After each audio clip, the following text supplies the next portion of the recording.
Muttafaqun alaih. Dari sahabat Abu Hurairah. Kata Rasulullah SAW, Harramallahu ala nar an ta'kula athar sujud. Allah mengharamkan neraka untuk memakan bekas sujud. Untuk memakan apa? Bekas sujud. Apa bekas sujud itu, jemaah? Apa bekas sujud itu? Ya bekas sholat apa? Ada bekasnya nggak? Ada bekasnya tidak? Jamaah, bekas sujud itu ada atau tidak? Bisa iya, bisa tidak. Gak harus berbekas di mana? Nggak harus. Dan Allah yang maha tahu jidat siapa yang dipakai sujud. Ya. Dan ketika ada bekasnya, perhatikan, ketika ada bekasnya, tidak pantas seorang mukmin kemudian mencela saudaranya karena bekas hitam yang ada di dahinya. Karena dia sedang mencela bekas sujud kepada Rabbul Alamin. Hati-hati jemaah. Nifak ini, kemunafikan. Sekarang ini jadikan olok-olok. Kalau ada bekas hitam di jidatnya, jadikan apa? Olok-olok jemaah. Hati-hati. Hati-hati. Karena engkau sedang menghina bekas sujud kepada Allah Subhanahu wa Ta'ala. Pak Ustadz, inilah akibatnya jika Anda memahami hadis, memahami Al-Quran hanya berdasarkan otak Anda sendiri, menurut pemahaman otak Anda sendiri. Jadi berhentilah kuar-kuar mengatasnamakan ulama salaf jika ujung-ujungnya kalian itu hanya memahami hadis, memahami Al-Quran berdasarkan otak Anda sendiri, Pak Ustadz.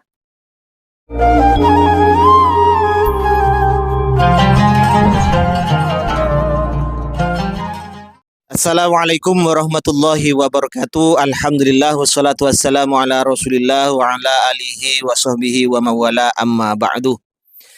Sahabat-sahabat Aswaja, seluruh nadhiyin, para subscriber dan penonton semuanya tanpa terkecuali dimanapun berada. Semoga Allah Subhanahu wa Ta'ala senantiasa memberikan rahmatnya, taufiknya, hidayahnya, maghfirahnya, memberikan kelancaran rezeki dan kesehatan kepada kita semua. Amin. Allahumma amin. Apa yang dijelaskan oleh salah seorang Ustadz Wahabi di awal itu sebenarnya tak jauh beda dengan yang pernah saya komentari terhadap Ustadz Pak Dr. Khalid Basalamah. Ketika Pak Dr. Khalid Basalamah menjelaskan bahwa dai Rasulullah dan para sahabat ini hitam berdasarkan ayat Al-Quran, simahum min wujuhihim min atharis sujud. Simahum fi wujuhihim min atharis sujud. Ayat ini dijadikan dalil oleh Pak Khalid Basalamah bahwa dai Nabi dan para sahabat itu adalah hitam, ada bintik hitamnya, ada bekas hitam. Di sini yang diidentikan dengan atharis sujud, bekas sujud. Sebagaimana yang dijelaskan oleh Ustadz di awal itu bahwa Allah mengharamkan api neraka terhadap atharis sujud. Nah, hadis ini oleh Ustadz tersebut diarahkan terhadap tanda jidat hitam. Katanya mengolok-olok jidat hitam ini adalah mengolok-olok hadis Rasulullah, mengolok-olok syariat. Padahal sebenarnya begini ya, walaupun di kalangan aswaja juga ada yang jidat hitam, tapi tidak meyakini bahwa itulah yang dimaksud asaris sujud, Pak. Baiklah, biar tidak lama-lama, saya akan langsung menjelaskan apa sih sebenarnya yang dimaksud atharis sujud ini sehingga Allah Subhanahu wa Ta'ala mengharamkan neraka terhadap atharis sujud, tidak akan memakan, tidak akan membakar atharis sujud itu. Dan di Al-Quran apa yang dimaksud dengan simahum fi wujuhihim min atharis sujud, baik dari penjelasan suruhul hadisnya di dalam tafsir dan juga penjelasan ulama-ulama mereka di Arab Saudi. Kita mulai dari penjelasan ulama mereka di Arab Saudi. Inilah yang dimaksud dengan atharis sujud. Inilah teman-teman Wahabi. Semuanya ya teman-teman, fatwanya Syekh Muhammad Sholeh Al-Munajjid. Madza anil alama fi jabhatil musalli min atharis sujud? Apakah tanda yang ada di dahi orang yang sholat itu termasuk atharis sujud? Nah, lalu bagaimana jawaban beliau ketika ditanya ini? Ringkasnya seperti ini jawaban beliau, wa amma an qaulihi ta'ala tarahum ruk'an sujadan yabtaguna fadlan minallah wa ridwana. Nah, di sini titik poinnya simahum fi wujuhihim min asari sujud. Farrajihu fi tafsiri simahum fi wujuhihim. Jadi menurut kaul yang roji, menafsiri ayat simahum fi wujuhihim ini adalah nurut ta'ah dan ibadah, cahaya ketaatan dan ibadah, bukanlah tanda hitam itu. Walaysa bidarurati ayyakuna hadhil alama min khusunatil jildi fi mawdi'is sujudi. Syekh Saleh Al-Munajjid juga mengutip pernyataan dari Syekh Utsaimin, Ibnu Utsaimin ketika menjawab pertanyaan apakah alamat yang dipengaruhi oleh sujud di dahi ini termasuk tanda-tanda orang yang soleh? Maka jawaban beliau, laisa hadza min alamatis solihin.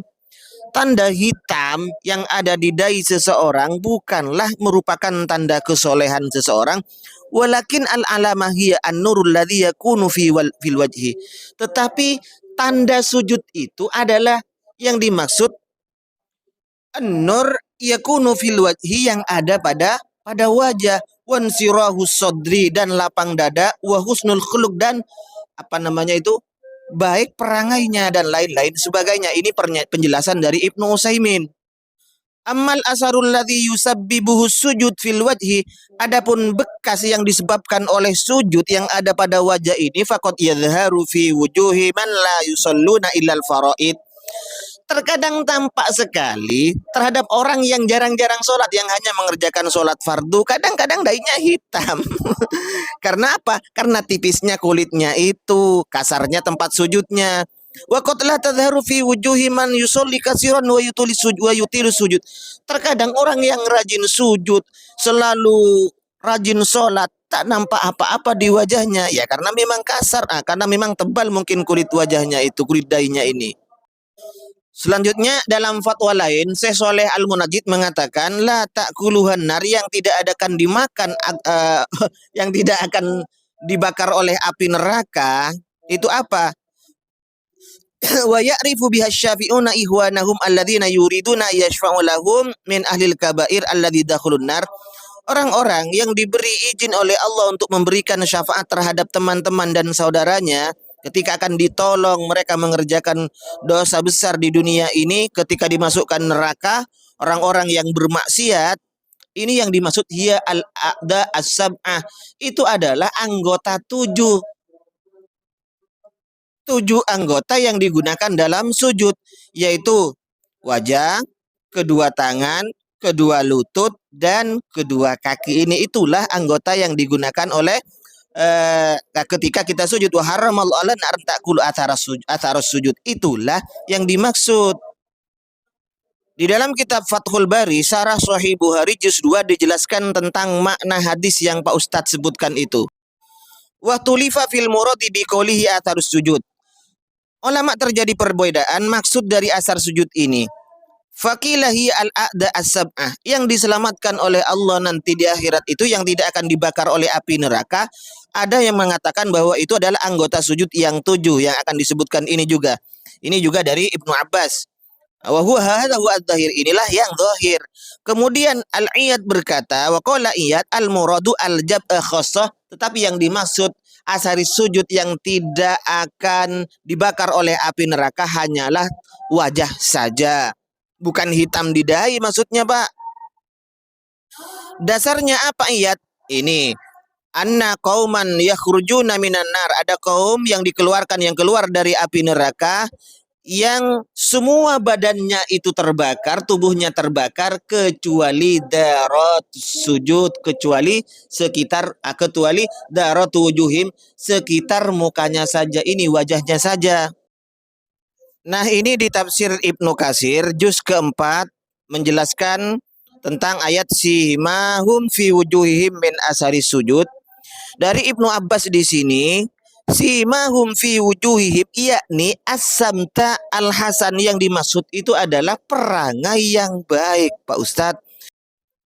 Wa qala Mujahid wa ghairu wahidin, yakni al-khusyu' wa tawadu'ah, khusyuk dan ketawaduan, begitu loh Pak Ustadz ya, bukan tanda bintik hitam yang ada di dahi. Bukan, itu di bawahnya lagi, qala al-khusyu'u qultu ma kuntu arahu illa hadhil athar fil wajhi, yang ku tahu yang dimaksud simahum fi wujuhi min asari sujud adalah khusyuk, ini saja.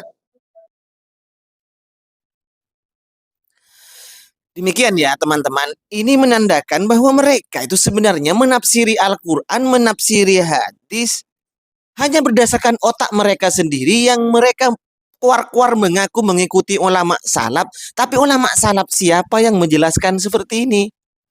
Salaf dari Hong Kong maksudnya. Mohon maaf sebelumnya, ini yang bisa saya jelaskan. Wa akhiran minni, assalamualaikum warahmatullahi wabarakatuh.